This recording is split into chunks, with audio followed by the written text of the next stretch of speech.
Shalom saudara, kita patut bersyukur kalau kita masih diberi kesempatan untuk hidup hari ini, untuk menikmati berkat yang Tuhan beri. Mari sama-sama kita satukan hati untuk berdoa. Tuhan Yesus, terima kasih Tuhan untuk penyertaan-Mu di sepanjang malam hingga siang hari ini Tuhan. Kami percaya kalau kami masih ada sampai hari ini itu semua karena anugerah-Mu Tuhan. Kami mau siapkan hati kami mau datang kepadamu Tuhan. Kau yang lebih tahu apa yang terbaik untuk setiap kami Bapa.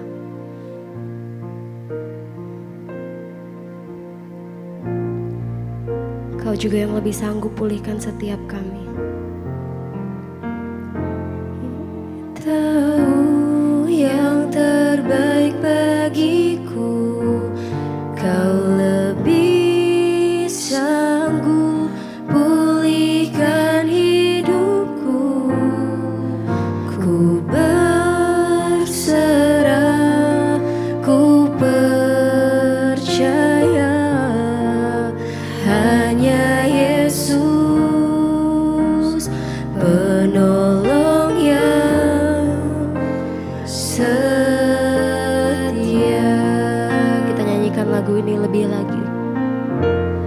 Kau lebih tahu, Engkau yang lebih tahu Bapa. Engkau yang lebih tahu yang terbaik untuk setiap kami.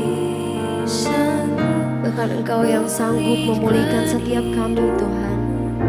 Kami mau berserah, kami mau percaya. Ku percaya hanya Yesus penolong yang. Kita nyanyikan lagu ini bersama-sama.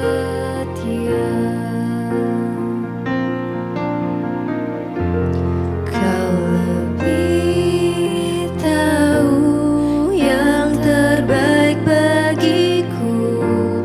Kau lebih sanggup pulihkan hidupku.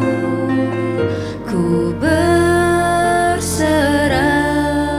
ku percaya hanya Yesus penolong yang setia.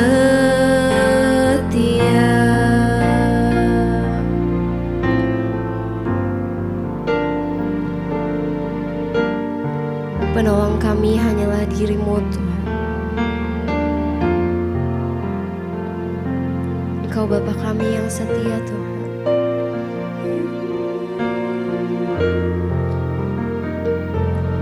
Penolongku hanyalah diri-Mu, penghiburku hanya Engkau Bapakku, selalu menyertai hidupku. Kau Bapakku yang setia. Penolongku hanyalah diri-Mu, penghiburku hanya Engkau Bapakku, selalu menyertai hidupku. Kau Bapakku yang. Sekali lagi kita nyanyikan pujian ini. Penolongku hanyalah diri-Mu, penghibur kami hanya Engkau Bapa kami. Hanya Engkau Bapakku, selalu menyertai hidupku. Kau Bapakku yang setia. Sekali lagi kita nyanyikan. Penolongku hanyalah diri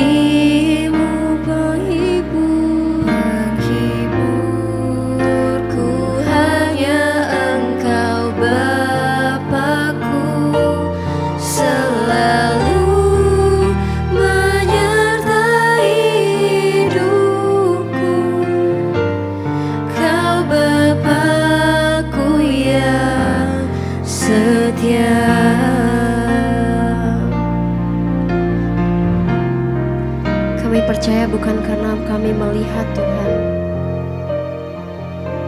tapi karena firman-Mu.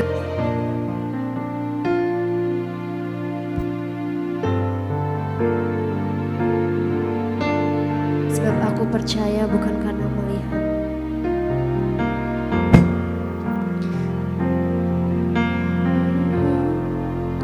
Sebab aku percaya bukan karena melihat, namun karena firman-Mu yang selalu digenapi di hidupku.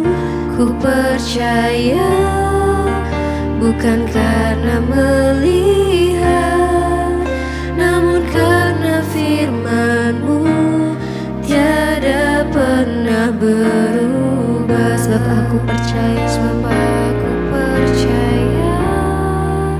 bukan karena melihat, namun karena firman-Mu yang selalu digenapi di hidupku. Ku percaya bukan karena melihat, namun karena firman-Mu tiada pernah berubah.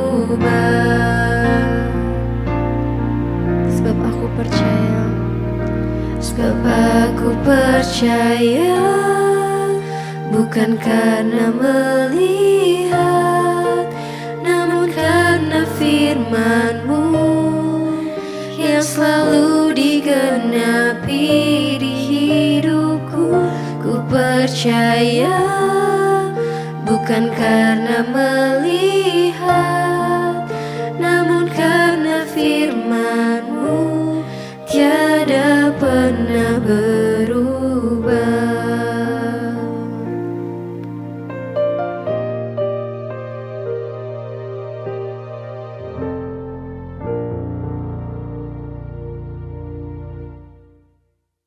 Terima kasih Bapa, kami mengucap syukur buat hari ini. Biarlah pujian penyembahan kami menjadi dupa yang harum di hadapan Tuhan. Karena disertai dengan hidup yang sungguh-sungguh dipersembahkan bagi Tuhan. Kami rindu Tuhan berbicara hari-hari ini supaya kami mengerti kehendak Tuhan dalam hidup kami. Berbicara, tuntun kami, bawa kami masuk dalam perkenanan-Mu ya Bapa. Urapi hamba-Mu yang tidak ada apa-apanya, urapi setiap kami. Di dalam nama Tuhan Yesus, kami berdoa bersyukur, sama-sama katakan amin. Tepuk tangan buat Tuhan Yesus. Silahkan duduk Bapak Ibu. Shalom. Apa kabarnya hari ini? Luar biasa, karena kita punya Tuhan yang luar biasa. Iya, minal aidin wal faizin. Mohon maaf lahir dan batin ya. Mumpung ada waktunya kan di hari yang fitri ini, tidak ada salahnya kita saling meminta maaf. Iya Bapak Ibu, hari ini tema firman Tuhan adalah rahasia untuk dipakai bagi kemuliaan Tuhan. Rahasia untuk dipakai bagi kemuliaan Tuhan. Saya mau tanya dulu sebelum saya berkhotbah, siapa yang mau dipakai Tuhan? Untuk kemuliaan Tuhan, angkat tangan. Yang tidak mau, keluar saja. Ya, buat apa kalau dengar tapi tidak mau toh? Bapak Ibu, kalau kita mendengar kata dipakai Tuhan untuk kemuliaan Tuhan, maka seringkali yang ada di bayangan kita, oh pelayanan di gereja. Ya Pak ya? Ya itu konotasi orang Kristen. Mau dipakai Tuhan, aduh berarti jadi pendeta ini. Dipakai Tuhan mau nggak? Aduh jadi singer sini, jadi pemain musik ini. Mau dipakai Tuhan, waduh ya berarti di mimbar nih. Kita harus mengerti dulu bahwa Tuhan menciptakan kita ke dunia ini bukan karena Tuhan kurang kerjaan. Ya, kalau kita pikir-pikir kenapa sih saya ada di dunia? Pernah nggak saudara bertanya kenapa saudara ada di dunia? Yang pernah bertanya begitu angkat tangan. Anda normal berarti. Yang tidak pernah bertanya itu tidak normal. Kesadaranmu kurang, ya. Kalau kita bertanya pernah terbersit untuk apa ya saya ada di dunia, itu Anda normal berarti. Tapi kalau orang nggak pernah tanya, itu lain cerita saudara. Di dalam Yesaya 43 ayat 21 firman Tuhan berkata begini, coba tayangkan multimedia. Yesaya 43 ayat 21. Firman Tuhan di sana berkata demikian, baca bersama 1, 2, 3. Umat yang telah kubentuk bagiku akan memberitakan kemasyuranku. Tuhan menciptakan kita, membentuk hidup kita ini bukan tanpa alasan. Bukan Tuhan kurang kerjaan. Tapi ayat ini dengan jelas berkata, umat yang kubentuk bagiku untuk apa? Memberitakan kemasyuran Tuhan. Dengan kata lain, kita harus menyatakan kemuliaan nama Tuhan lewat hidup kita, saudara. Tapi banyak orang tidak mengerti dan berpikir itu kan tugasnya pendeta, tugasnya orang gereja. Tidak peduli bidang pekerjaan saudara apa. Saya mau tanya yang karyawan swasta, angkat tangan. Yang guru, ada? Angkat tangan. Yang pengusaha, angkat tangan. Yang pengacara, pengangguran, banyak acara, keluar saja. Kayaknya nggak ada kerjaan semua ini. Nggak ada yang angkat tangan loh ya. Karyawan swasta nggak ada, pengusaha nggak ada, guru nggak ada. Terus mau apa saudara ini? Ya. Jadi artinya saudara, apapun bidang pekerjaan kita, Tuhan mau pakai hidup kita untuk menyatakan kemuliaannya. Tapi saya supir angkot, Bu. Bisa kalau kau menjadi supir angkot yang baik, yang benar, hidupmu menyatakan kemuliaan Tuhan. Saya pengusaha, Bu. Jadilah pengusaha yang benar. Bayar gaji jangan telat, amin. Ya, kalau waktunya THR, kasih THR. Tapi orang Kristen sekarang banyak, enggak, lebaran minta THR juga. Ya, maka saya jawab, kalau Anda minta maaf saya berikan. Tapi kalau minta THR saya yang minta maaf. Saudara, hidup kita ini di bagian manapun kita bekerja, Tuhan mau pakai kita untuk dipakai bagi kemuliaan Tuhan. Tapi rahasianya untuk bisa dipakai itu apa? Mari kita buka bersama di dalam ya 2 Timotius pasal yang kedua, ayat yang ke-19 tadi yang disampaikan ya, pesan penggembalaan. Tapi saya pengen kita lihat dulu dari ayat 19. 2 Timotius 2 ayat 19, baca bersama. Tetapi dasar yang diletakkan Allah itu teguh dan materainya ialah Tuhan mengenal siapa kepunyaannya. Dan setiap orang yang hendaklah, sampai di situ dulu. Ayat ini berkata, tetapi dasar yang diletakkan Allah itu teguh dan materainya Tuhan mengenal siapa milik kepunyaannya. Jadi sama Tuhan kita nggak perlu pencitraan. Sama Tuhan nggak perlu validasi. Mau sehebat apapun kita membangun pencitraan di atas mimbar, kalau hidup kita ini tidak berkenan, maka ayat ini berkata kita bukan kepunyaan Tuhan. Untuk menjadi kepunyaan Tuhan, dikatakan di sana dengan jelas, setiap orang yang menyebut nama Tuhan hendaklah meninggalkan dosa atau kejahatan. Dengan kata lain, kalau kita tidak hidup dalam kekudusan, tidak bertobat, tidak membuang segala kejahatan kita, maka kita bukan kepunyaan Tuhan.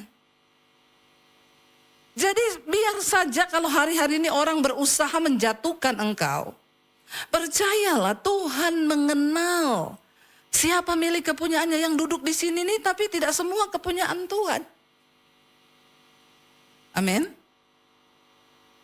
Gereja sekali ibadah 20.000. Apakah 20.000 itu semua kepunyaan Tuhan? Bukan. Dengan jelas ayat ini berkata, hanya orang-orang yang meninggalkan kejahatan dan Tuhan mengenal mereka. Jadi nggak apa-apa saudara.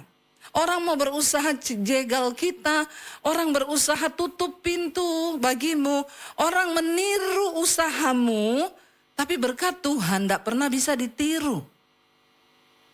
Berkat Tuhan tidak pernah tertukar. Tuhan gak pernah tertukar karena dia tahu siapa yang menjadi sasarannya. Dia mengenal siapa umat kepunyaannya. Ya, bukan bukan berarti dipakai Tuhan itu, dia khotbah ya, dia dipakai Tuhan ya. Mereka singers, worship leader, musiknya hebat. Mereka belum tentu.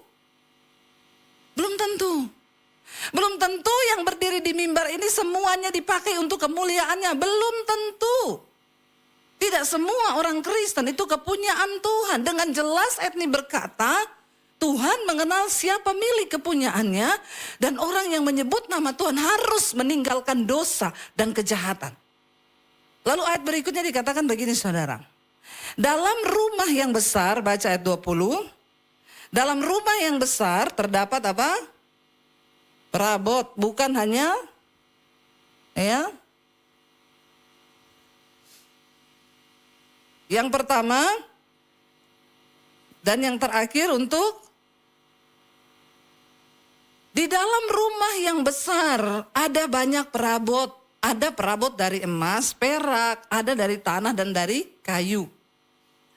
Perabot yang mahal yang terbuat dari emas dan perak itu ditaruh di tempat yang mulia untuk tujuan yang mulia dipakainya.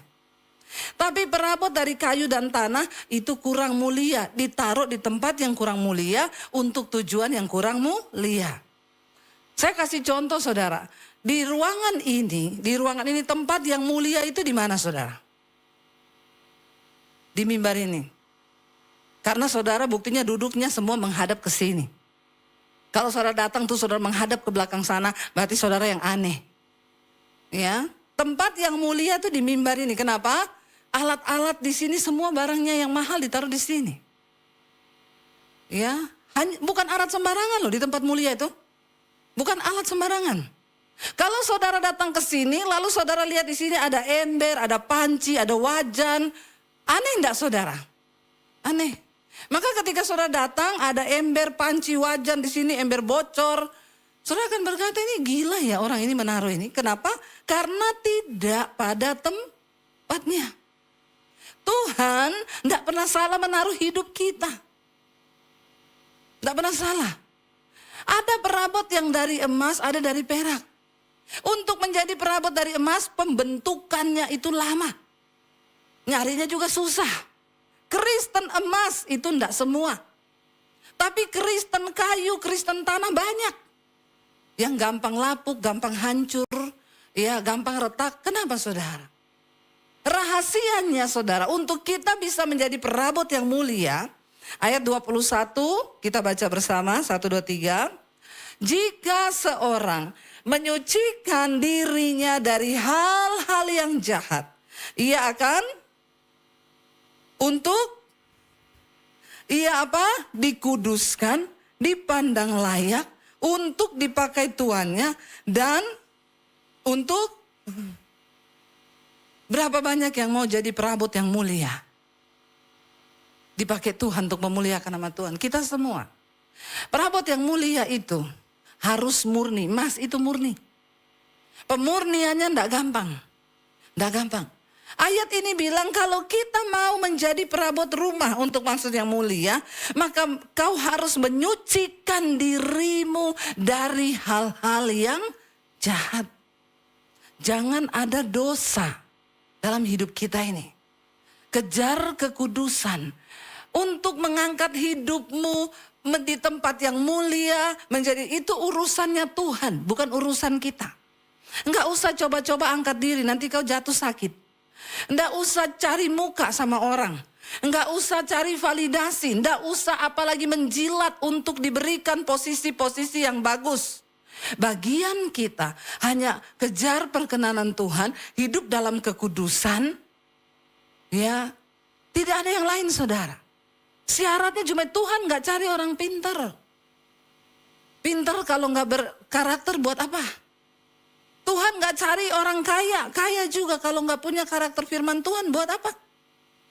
Yang Tuhan cari untuk menjadi perabot yang mulia adalah orang-orang yang mau menyucikan dirinya dari hal-hal yang jahat. Dipakai tuannya untuk menjadi perabot yang mulia. Kita semua harus menyucikan diri.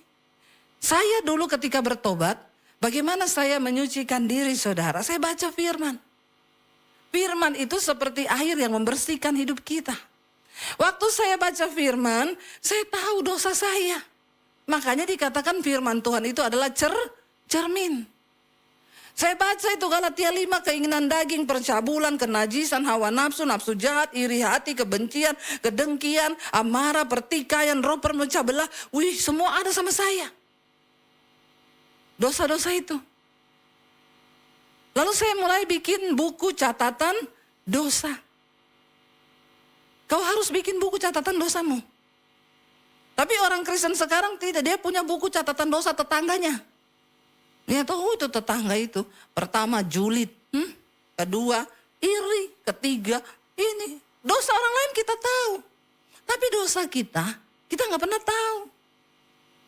Hello? Perubahan, pembaharuan diri terjadi ketika kita ini menyadari dosa kita dulu. Istri, sadari dosamu. Jangan cari dosa suamimu terus. Amin. Ibu-ibu, ya bikin catatan dosamu. Aku ini istri yang satu, cerewet. Dua, emosian. Bikin. Ketiga, suka nyolong uang suami. Nggak usah angkat tangan ibu-ibu. Lalu ada istri bertanya, Bu, nyolong uang suami itu dosa atau tidak sih? Menurut ibu-ibu, nyuri uang suami dosa atau tidak?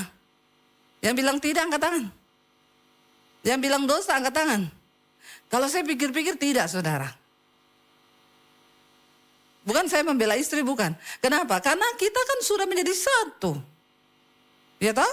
Tuhan Yesus bilang, kau bukan lagi dua, melainkan satu. Berarti uang suami, uang istri, uang.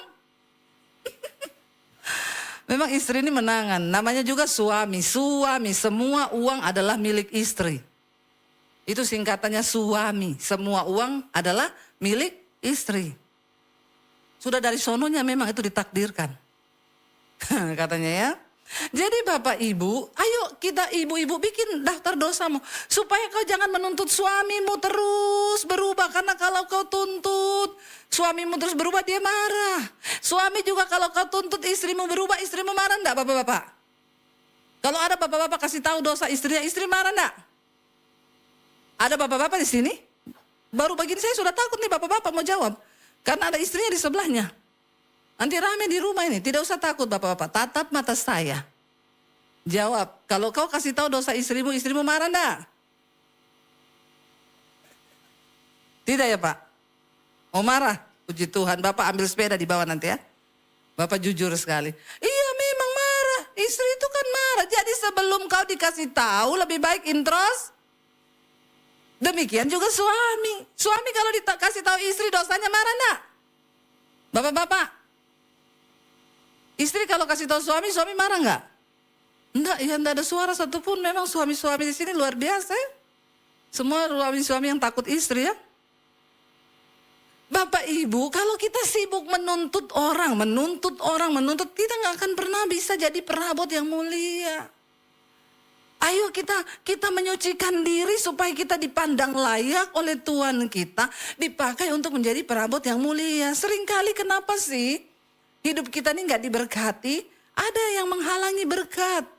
Ayat yang berikutnya dikatakan apa? Apa yang harus kita buang? Ayat 22 untuk menyucikan diri. Baca ayat 22, 1, 2, 3. Sebab itu, kejarlah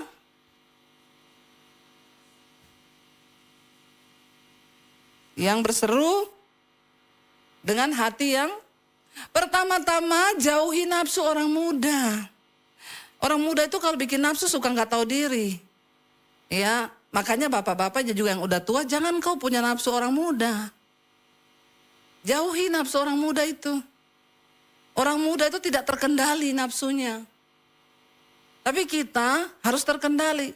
Buang dosa ini bapak-bapak. Kenajisan, hawa nafsu orang muda itu, percabulan. Di sini nggak ada lagi yang selingkuh toh. Jangan angkat tangan. Berani kau angkat tangan? Nggak ada yang selingkuh, jangan selingkuh. Ya karena di mana-mana sekarang ini dosa itu banyak. Nggak ada ani-ani kan sini? Nggak ada yang ngaku. Ya, banyak ani-ani saudara sekarang. Ani-ani itu di mana-mana ada. Sekarang ada istilah adel, ani-ani padel. Ani-ani ini semua situasi dia masukin. Pokoknya ada celah dia masuk situ. Ada padel dia masuk di padel jadi Adel. Ada tenis dia masuk situ jadi apa? Anis ya, Ani tenis. Pokoknya semua dia masukin ini. Apa yang bisa dia lihat? Karena memang tujuannya ini ani-ani ini dikirim setan dia. Untuk menghancurkan rumah tangga. Jadi kalau kau ani-ani, kau itu dipakai syaiton. Bertobat ya. Bapak-bapak juga yang tergoda dengan ani-ani, ingat ya, bertobat. Jangan mau tergoda. Sehari-hari ini setan tuh, waduh tapi saya mau salahkan setan. Setan bilang saya lagi yang salah. Yang senang mereka kok saya yang salah terus. Jauhi nafsu orang muda, kejar apa? Keadilan, kesetiaan, kasih, damai dengan sama-sama dengan mereka yang berseru kepada Tuhan dengan hati yang murni. Ayolah kita banyak-banyak hari-hari ini kejar ini keadilan, kasih, damai. Di rumah itu damai gitu suami istri, amin. Ayat yang berikutnya 23 bilang itu apa? Hindarilah ya yang bodoh, yang tidak layak. Engkau tahu bahwa soal-soal itu menimbulkan pertengkaran. Ayat 24, sedangkan seorang hamba Tuhan tidak boleh bertengkar, tetapi harus ramah terhadap semua orang. Ia harus cakap, mengajar dan sabar. Siapa yang merasa dirinya hamba Tuhan di sini? Angkat tangan. Kalau bukan hamba Tuhan berarti hamba syaiton. Yang merasa hamba Tuhan. Hamba Tuhan itu bukan pendeta loh saudara. Hamba Tuhan, orang yang taat sama Tuhan itu disebut hamba Tuhan. Jadi tidak semua pendeta juga hamba Tuhan. Karena banyak pendeta yang tidak taat sama firman Tuhan. Ya, tapi walaupun saudara jemaat, kalau saudara tunduk sama firman Tuhan, tunduk sama Tuhan, berarti saudara masuk menjadi hamba Tuhan. Kalau enggak jadi hamba Tuhan cuma ada dua, hamba syaiton. Berarti kau menuruti setan. Nah di sini dikatakan karena itu hindarilah soal-soal yang dicari-cari ya 23. Coba dalam rumah tangga supaya kita ini jadi perabot yang berkenan dipakai Tuhan. Tidak usah soal-soal ayat 23 coba tayangkan lagi. Hindarilah soal-soal yang dicari-cari. Ya, jangan cari-cari soal. Tapi ada memang orang itu suka cari soal terus ya Pak ya. Ya, ibu-ibu, please di rumah tuh nggak usah cari soal. Kalau suamimu salah parkir sepatu, nggak usah kau ribut. Udah kayak ada bom jatuh dari Iran. Ya, biasa aja, balikin aja itu sepatu. Kurang-kuranginlah persoalan yang bikin kita ini bertengkar. Gara-gara salah taruh sandal, salah taruh sepatu, bisa bertengkar suami istri nggak bicara 1 bulan. Nah itu kok bukan hamba Tuhan, hamba syaiton. Ya. Hindari soal-soal yang dicari-cari, yang bodoh. Bodoh, kita nih suka cari-cari masalah saudara. Ya, coba kurang-kurangilah bertengkar saudara. Ya bapak-bapak, kurang-kurangi bertengkar di rumah itu. Ayo kita itu aman-aman, kejar damai sejahtera. Seringkali ada orang bertanya, kenapa saya ini gak diberkati ya? Berkat tuh seret karena kau ribut terus sama istrimu.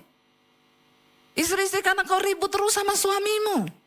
Bagaimana kita bisa menjadi alat dipakai Tuhan bagi kemuliaannya? Kita rumah tangga kita bisa jadi berkat loh. Waktu tetangga bilang, itu ya suami istri, saya tuh gak pernah loh dengar mereka bertengkar loh. Oh iya, agama apa mereka tuh? Kristen tiap minggu ke gereja. Luar biasa ya.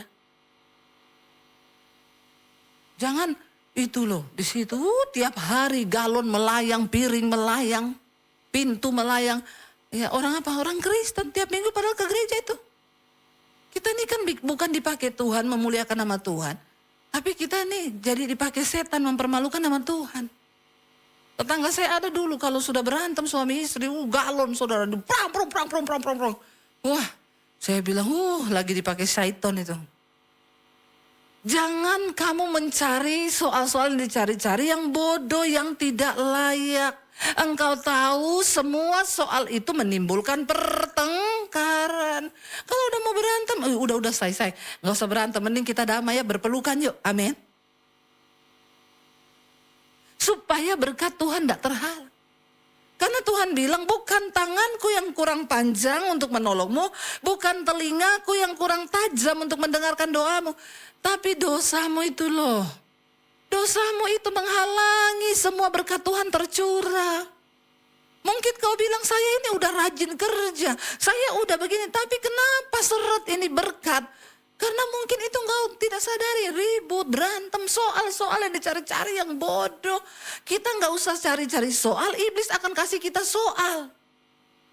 Apalagi kalau kita cari-cari soal. Jangan cari-cari soal, saudara. Ada masalah besar, dikecilkan. Masalah kecil, dihilangkan. Apalagi suami istri, anak-anak juga senang kalau lihat kita suami istri hidup damai. Mesralah di depan anak-anak, karena itu bagus buat jiwa mereka. Anak-anakmu sekolah baik, kalau lihat orang tuanya mesra. Anak-anakmu masa depannya bagus, tapi kalau orang tua ribut terus, anak-anak terkutuk loh. Mereka nanti cari pelampiasan di luar. Ya makanya dia cari-cari om-om di luar. Karena dia cari hati bapak tidak ketemu, dia cari hati om. Ya, di luar banyak om-om ganas. Om-om yang tidak tahu diri, yang masih dikuasai oleh nafsu orang muda tadi. Ini begini-begini saudara, karena diawali dari rumah tangga. Ayo kita bertobat. Ayo kita bangun rumah tangga kita, buang semua dosa yang tidak berkenan, bikin itu daftar dosa. Lalu ayat 24 berkata begini saudara. Ya, seorang hamba Tuhan tuh gak boleh bertengkar, tapi harus ramah. Ayat 25. Dikatakan, dan dengan lemah lembut dapat menuntun orang yang suka melawan. Sebab mungkin Tuhan memberikan kesempatan kepada mereka untuk bertobat. Dan memimpin mereka sehingga mereka mengenal kebenaran. Ayat 26. Ya, dan dengan demikian mereka menjadi sadar kembali. Karena terlepas dari jerat iblis yang telah mengikat mereka pada kehendak Satan tadi. Bagaimana hidup kita mau dipakai Tuhan waktu kita bertobat? Lalu kita melihat orang yang belum bertobat.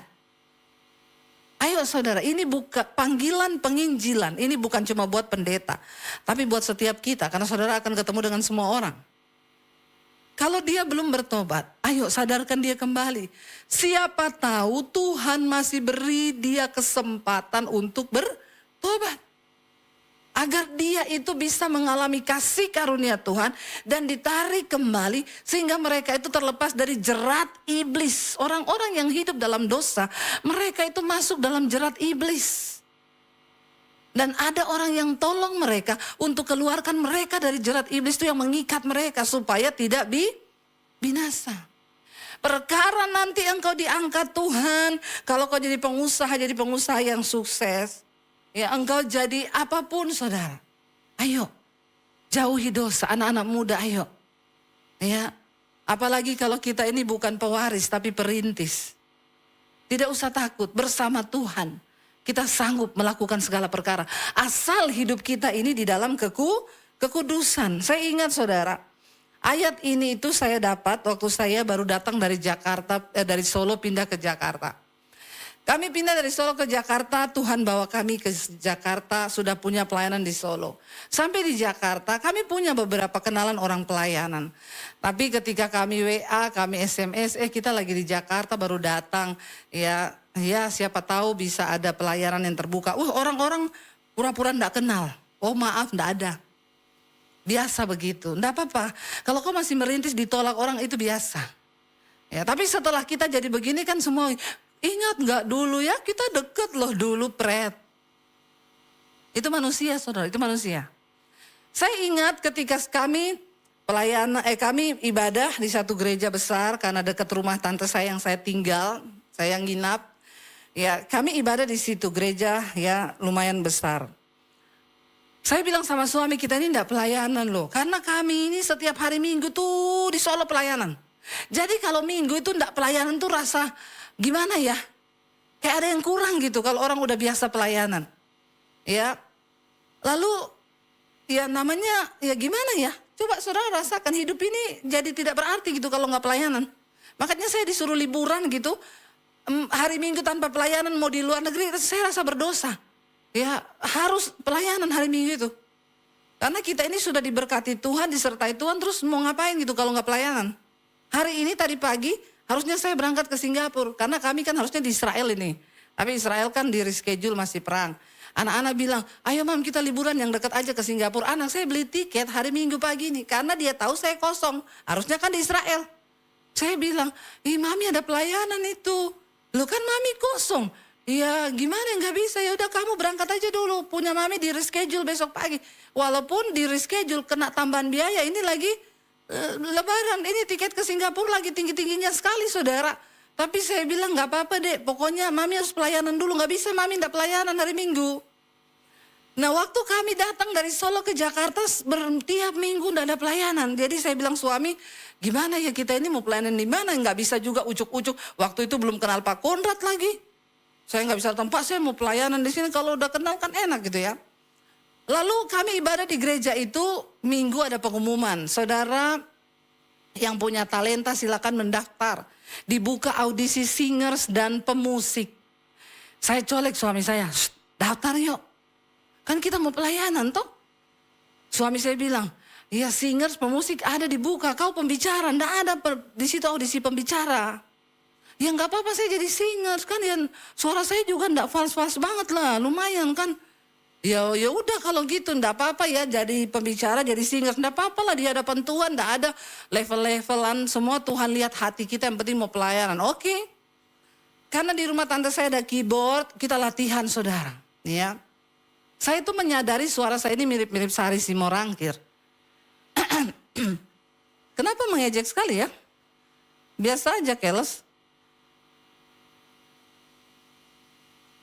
Jadi suami saya main keyboard saudara, saya latihan ya, tiap hari latihan. Kalau ku hidup bagimu. Mirip kan? Akhirnya kita datang, oke Jumat sore kita di audisi. Ditanya suaminya ini apa, ini suami istri kan? Iya, suaminya main piano, istrinya singers. Ya udah nyanyi coba, suami main, istri nyanyi. Pas ya, saya sudah latihan tuh. Ya udah nyanyi, wah ambil suara. Kalau ku hidup bagimu, hatiku tetap menyembahmu. Dunia tak bisa menjauhkanku dari kasihmu. Selama ku hidup bagimu. Wih, persis kan? Dan hasilnya tidak lulus. Kasihan ya saudara, sedih. Saya tidak lulus, suami saya tidak lulus. Kami pulang saudara. Saya masuk di kamar, saya nangis loh. Saya bilang Tuhan, kita ini cuma mau rindu pelayanan. Masa Tuhan bilang saya ini tidak layak jadi singers? Tuhan lihat hatiku Tuhan. Saya cuma pengen jadi singer, suami saya main musik. Tuhan kasih saya ayat ini, di dalam satu rumah banyak perabot. Lalu Tuhan bicara di hati saya gini, aku tahu di mana tempatmu berada. Dan aku tahu umat kepunyaanku itu siapa. Bagianmu hari ini, cari saja perkenananku. 1 tahun Tuhan gak kasih kami pelayanan. Diperem, dimurnikan lagi, dihancurkan lagi, tiap hari nangis. Udah mau balik-balik ke Solo karena gak ada pelayanan. Kami ini cuma pengen melayani Tuhan loh, tapi gak dikasih. Akhirnya satu saat ketika saya datang lagi ke gereja itu, kami ibadah, lagi penyembahan, saya dengar Tuhan bicara di hati saya gini, satu saat kamu akan berdiri di mimbar itu untuk menyampaikan isi hatiku. Saya nangis saudara. Iya Tuhan, antara percaya dan tidak. Iya, kejar saja perkenananku. Tapi bagaimana caranya? Nggak usah kau pikir. Pulang saya cerita ke suami saya, aku tadi waktu doa, aku dengar Tuhan ngomong, aku akan berdiri di mimbar itu untuk menyampaikan suara Tuhan. Suami saya gini saya, kalau berhalusinasi jangan tinggi-tinggi saya.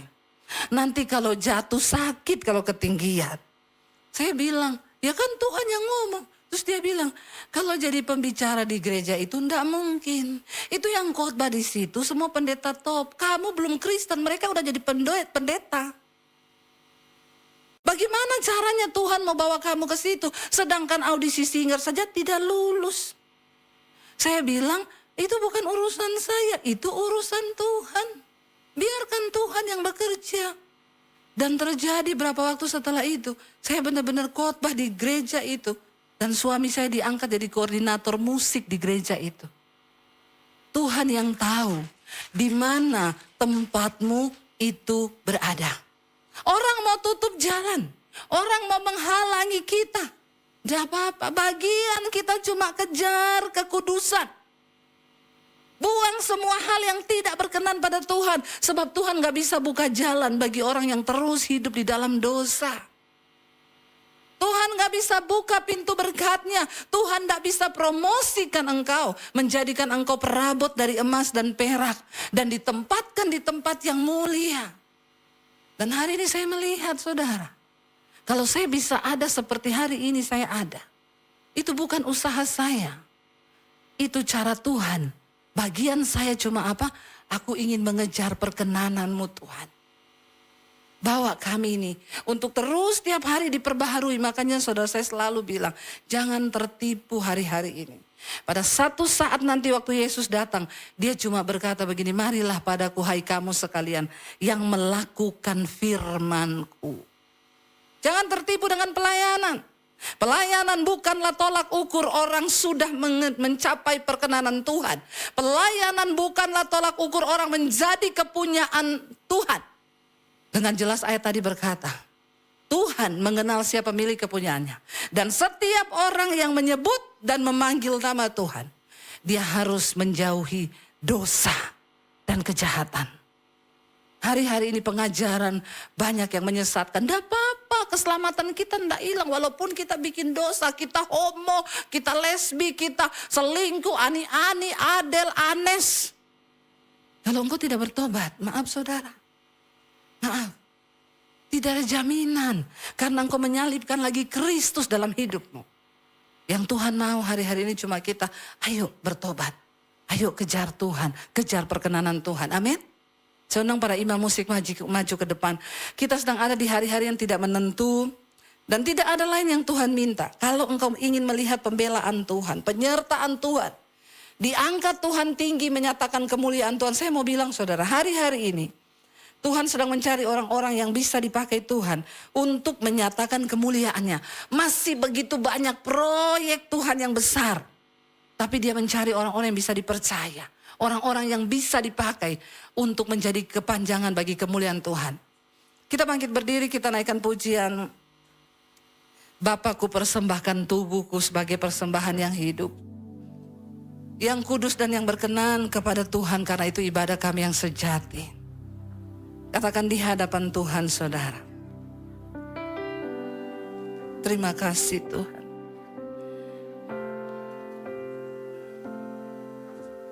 Bapa, ku persembahkan tubuhku sebagai persembahan yang hidup, kudus, dan yang berkenan Tuhan, yang berkenan padamu, sebagai ibadah kami yang sejati. Kita tundukkan kepala dalam hadirat Tuhan saudara. Kita menyembah Tuhan yang maha tahu. Dia Tuhan yang mengerti dan tahu seluruh hidup kita. Dia tidak bisa dibohongi. Dia tahu percuma kita pencitraan. Percuma kita hidup dalam kemunafikan. Sebab Tuhan tidak bisa dibohongi. Dia tahu siapa milik kepunyaannya. Yaitu orang-orang yang mau menyucikan diri mereka dari segala hal-hal yang jahat. Hari ini bilang, Tuhan, kami datang persembahkan hidup kami. Kami tidak mau main-main dengan Tuhan di hari-hari ini. Kami ingin menjadi orang-orang yang berkenan di hadapan-Mu Bapa. Menjadi alat yang dipakai, perabot yang mulia. Yang dikuduskan, dipandang layak untuk dipakai oleh Tuhan, yang untuk memuliakan nama-Mu Bapa. Kami datang menyerahkan seluruh hidup kami Tuhan. Ini dosa-dosa kami, Engkau yang tahu. Mungkin suami kami gak tahu, istri kami gak tahu, orang lain gak tahu. Tapi Tuhan tahu hidup kami. Engkau yang paling tahu Tuhan. sore ini kami datang. Berbicara Roh Kudus dalam hati kami. Beritahu kami Tuhan. Supaya kami bertobat. Supaya kami diberi kekuatan oleh Tuhan untuk meninggalkan, membuang segala hal yang tidak berkenan. Mari angkat tanganmu saudara, karena itu biarlah Tuhan pegang tanganmu mulai dari hari ini. Dia akan menuntun engkau bahkan ketika engkau melewati lembah. Kekuatan yang dari Tuhan melimpah atas kita. Karena itu Bapak Ibu, turunlah rahmat, damai sejahtera, penyertaan Allah Bapa dan Allah Roh Kudus akan menyertai kita dalam setiap pergumulan hidup kita. Dalam setiap jalan-jalan kita, Tuhan akan menyertai-mu, melindungi-mu, membentengi-mu. Dia akan menyertai kita mulai dari hari ini, bahkan sampai kali yang kedua. Tuhan Yesus datang kembali menjemput setiap kita, dan nama kita tercatat di dalam kitab kehidupan. Di dalam nama Tuhan Yesus yang percaya diberkati Tuhan, katakan bersama, amin, amin, amin. Tuhan memberkati. Yang pegang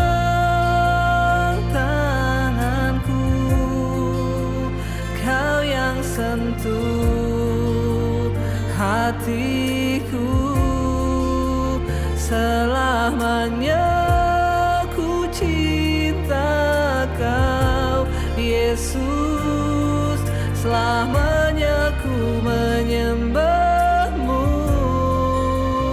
Kau yang pegang tanganku, Kau yang sentuh hatiku, selamanya